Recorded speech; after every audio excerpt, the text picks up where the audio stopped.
Hello बच्चों, कैसे हो आप लोग। आज हम लोग स्टार्ट करेंगे वेक्टर। 12th क्लास का एक अच्छा सा टॉपिक है जिसका नाम है सदिश विश्लेषण। ठीक है, आज हम लोग सदिश विश्लेषण पर चर्चा करेंगे और उसके कुछ महत्वपूर्ण क्वेश्चन को सॉल्व करेंगे। और और रिस्पॉन्स क्लास का आप कमेंट के माध्यम से अवश्य दीजिएगा। आइए हम लोग बात करते हैं। ठीक है, हम लोग बात करेंगे इसके वेक्टर की। तो हमारे पास में आज का टॉपिक है जिसका नाम है वेक्टर एनालिसिस। ठीक है, इसे कहते हैं सदिश विश्लेषण। सदिश विश्लेषण।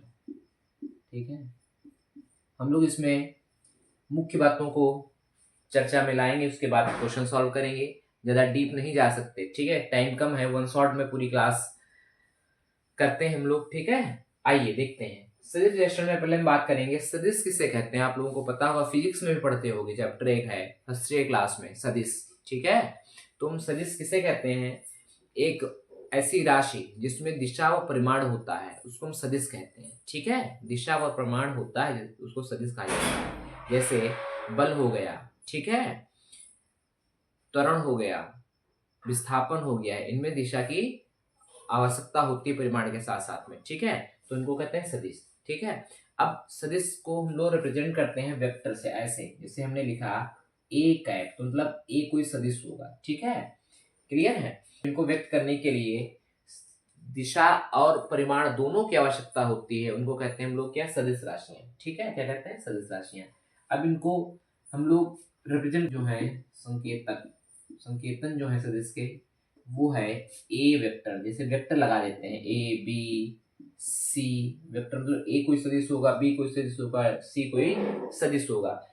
किसी भी जिसकी जो सदिश राशि होता है, फोर्स हमारे बल सदिश राशि है, तो फोर्स के ऊपर क्या लगा देंगे? हम वेक्टर लगा देंगे। इसका मतलब है कि फोर्स हमारा क्या है? सदिश राशि है।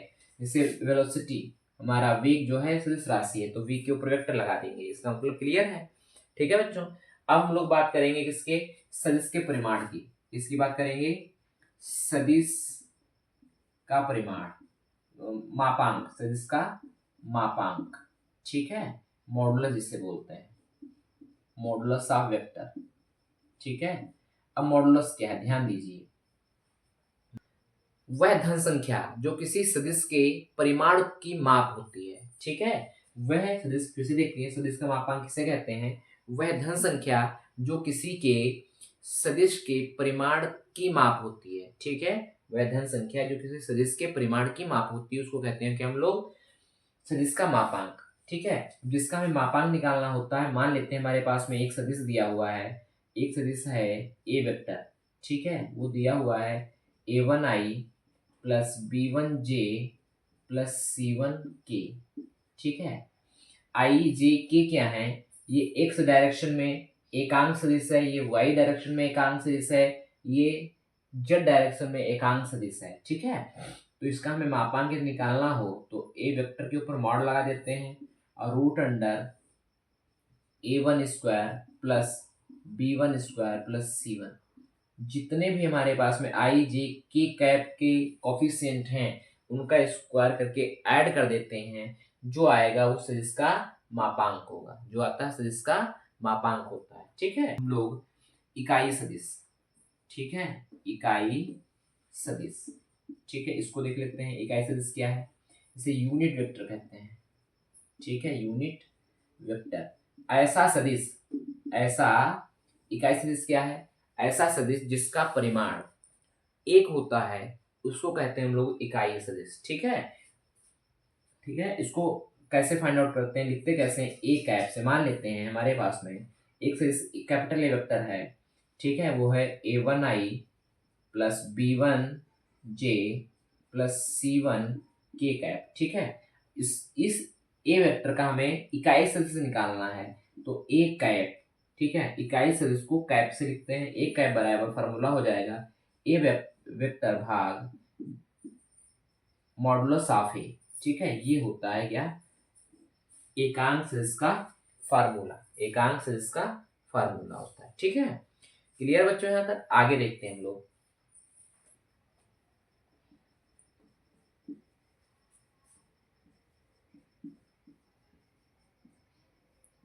इसे कहते हैं डायरेक्शन कोसाइन। ठीक है, दिक् खोजिए क्या है।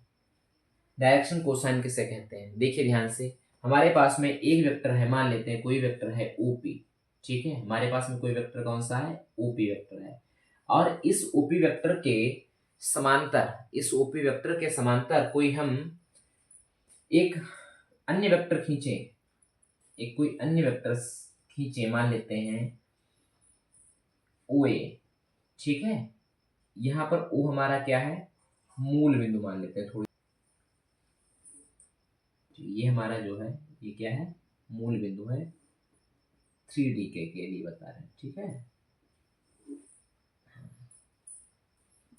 ये एक्स अक्ष मान लेते हैं, ये वाई अक्ष, और ये वाला हम जेड अक्ष मान लेते हैं। ठीक है, ये ओपी वेक्टर हमारे पास में कोई दिया गया था। इस ओपी वेक्टर के पैरेलल हमने एक वेक्टर कोई खींचा है जो मूल बिंदु से पास हो रहा है, ओ ए। ठीक है, कौन सा वेक्टर, ओ ए।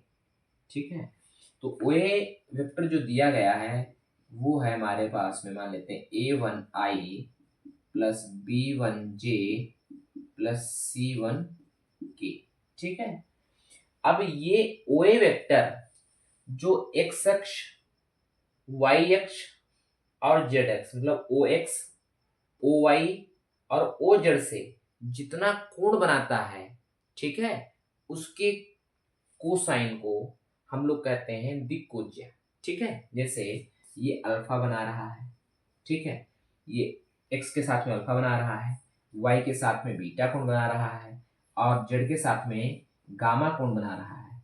तो अल्फा बीटा गामा, ठीक है, इनकी दिक्कोज्या को, इनकी डायरेक्शन कोसाइन को, इसके कोसाइन को, जैसे cos alpha, cos beta, cos gamma. ठीक है, ये जो हुए ये ओए। तो इन जो कोण हैं, इन कोणों के कोज्या के मानों को, कोणों के कोज्या के मानों को क्या कहते हैं हम लोग, दिक्कोज्या कहते हैं। कोणों के मानों की कोज्या को क्या कहते हैं हम लोग, दिक्कोज्या कहते हैं। Cos alpha, cos beta, cos gamma. ठीक है, कॉस अल्फा की वैल्यू जो है इसको हम एल से भी प्रदर्शित करते हैं, ध्यान दीजिए, एल से, इसको एम से भी प्रदर्शित करते हैं, इसको एन से भी प्रदर्शित करेंगे। इसकी जो वैल्यू होती है, अब देखिए ध्यान से, कॉस अल्फा का जो मान होगा A1 और ओ ए का मॉड। ठीक है, या ओ ए का क्या कह सकते हैं हम लोग, ओ ए का modulus. Cos alpha, cos beta की जो वैल्यू होती है B1 मॉड ओ ए। ठीक है, ये भी लिखा जा सकता है, कोई दिक्कत नहीं। कॉस गामा की जो वैल्यू होगी C1 डिवाइड बाय मॉड ओ ए। ठीक, ऐसे भी लिखते हैं। ठीक है, और इनमें रिलेशन होता है, वो भी याद रखिएगा। एक इनका रिलेशन होता है दिक्कोज्या का, वो भी याद रखना, क्या होता है, L square plus M square plus N square equal to 1, always 1 होता है। ठीक है, तो L square plus M square plus N square equal to 1 होता है। ठीक है, आगे देख लेते हैं थोड़ी चीजें हम लोग। ये मत समझिएगा हम आपको पूरा चैप्टर पढ़ा रहे हैं, हम आपको सिर्फ चीजों को याद करा रहे हैं ताकि क्वेश्चन को लगाते समय आपको दिक्कत ना हो। ठीक है, चलिए अब आगे बात करेंगे। दिक्कोजें क्लियर हो गई होंगी। क्या है, यदि कोई भी एक हमारे पास में वेक्टर दिया गया है और उस वेक्टर के समांतर यदि हम कोई ऐसा वेक्टर खींचें जो 3D के ओरिजिन से पास आउट हो रहा हो, ठीक है, तो वह वेक्टर जो खींचा गया है समांतर, वो O X, O Y, O Z से जितना कोण बना रहा होता है, उस कोण की कोज्या को हम लोग कहते हैं दिक्कोज्या। ठीक है, उस कोण की कोज्या को कहा जाता है दिक्कोज्या, जैसे हमने बताया आपको। ठीक है, cos alpha, cos beta, cos gamma. ठीक है, और इसकी वैल्यू A1 बटे ओ ए, मतलब इसका परिमाण। ठीक है, ये होती है, और इनमें रिलेशन होता है L square M square N square बराबर 1, या cos square alpha plus cos square beta plus cos square gamma बराबर 1 होता है। ठीक है, आगे हम लोग बात करेंगे। ठीक है,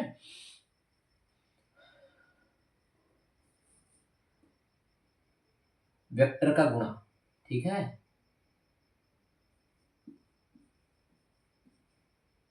वेक्टर का गुणन।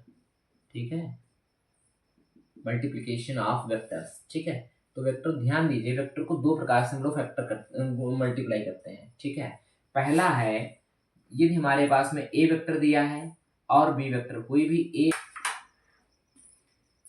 ए और बी वेक्टर हैं, इनके बीच, इन वेक्टर के बीच में ए और बी के बीच कोण थीटा है, ठीक है, मान लेते हैं थीटा है, और ए बी का अदिशता गुणा कराया जाए, ए वेक्टर और बी वेक्टर का जब अदिशता मल्टीप्लाई कराते हैं, मतलब ए डॉट बी या डॉट प्रोडक्ट कराया जाए, ठीक है, तो इसकी जो वैल्यू होती है mod A vector mod B vector cos theta के बराबर आती है, और इस प्रकार की मल्टीप्लाई को कहते हैं हम लोग डॉट प्रोडक्ट। क्या कहते हैं? डॉट प्रोडक्ट कहते हैं, ध्यान दीजिएगा, ठीक है। अब इसमें आगे देख लेते हैं थोड़ी चीजें। यदि पहला पॉइंट यह है कि ये दो वेक्टर आपस में परपेंडिकुलर हो जाते हैं, ठीक है, ए वेक्टर और परपेंडिकुलर बी वेक्टर हो जाते हैं, ठीक है, ए वेक्टर और बी वेक्टर आपस में क्या हो? परपेंडिकुलर हो, तो यहाँ पर cos थीटा जो होता है cos 90 हो जाएगा, cos 90 की वैल्यू 0 होती है, तो ध्यान दीजिएगा ए वेक्टर डॉट बी वेक्टर की वैल्यू ऑलवेज 0 आती है, ठीक है, ये ध्यान रखिएगा, ठीक है। यदि हमारे पास में दो वेक्टर हैं और उन वेक्टर के बीच में कोण थीटा 90 अंश है, मतलब दोनों वेक्टर आपस में एक दूसरे के लंबवत हैं, तो ए वेक्टर डॉट बी वेक्टर की वैल्यू ऑलवेज 0 आती है, ठीक है, ये क्लियर हुआ। दूसरा क्या आते हैं, यदि हमारे पास में दो प्रकार से इसकी मल्टीप्लाई करते हैं, हमारे पास में ए वेक्टर दिया है और बी वेक्टर दिया है, ठीक है, बी वेक्टर के बीच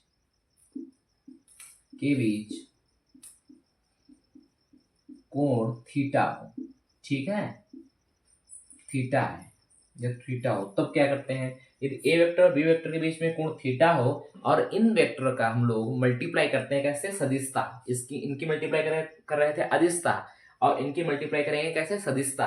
और यदि ए वेक्टर और बी वेक्टर का हम लोग वज्र गुणन करें, क्रॉस मल्टीप्लाई करें, तो इनकी वैल्यू जो है mod A vector mod B vector sine theta n cap आती है। एन कैप का मतलब क्या, ध्यान दीजिएगा, जो n है, ठीक है, जो n है वो क्या है? a वेक्टर और b वेक्टर पर दोनों पर लंब एकक सदिश जो है वो कौन है? n है, ठीक है, क्लियर है।